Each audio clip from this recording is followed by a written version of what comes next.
Hey guys, welcome back to my channel.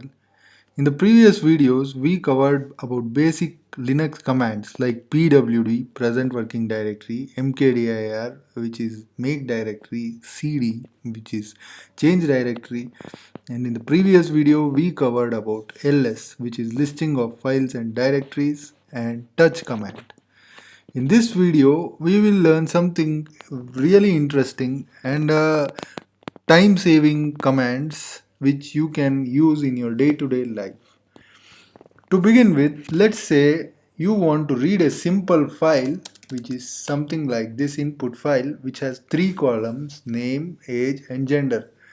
Name containing multiple names, age containing multiple ages and gender with its age. Now let's say you are given a task to extract the second field in this particular file.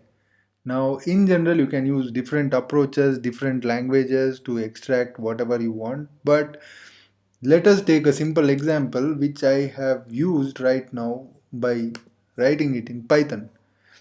In Python, I am trying to read the file. I am reading the file line by line and then splitting the file using a tab as delimiter and extracting the first column. Now, this will, when I run this command,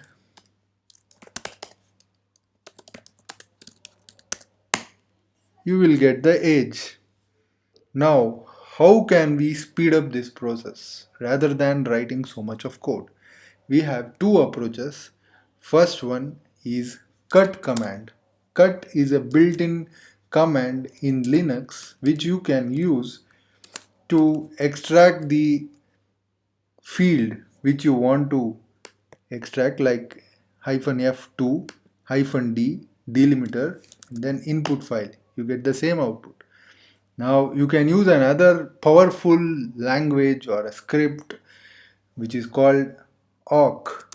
You can just use awk-f delimiter by space within two apostrophes print $2. This will also yield you the same results. Now you don't have to install Python, you don't have to install or learn Python to extract these things. It's already available in simple Linux. Now let me go a little ahead with respect to awk. Now with respect to awk, when you have to extract the first column, you are using $1. When you have to extract second column, you are using $2. When you are using third column, it is $3. If you want the entire row, then you are using $0. Let's see a simple example.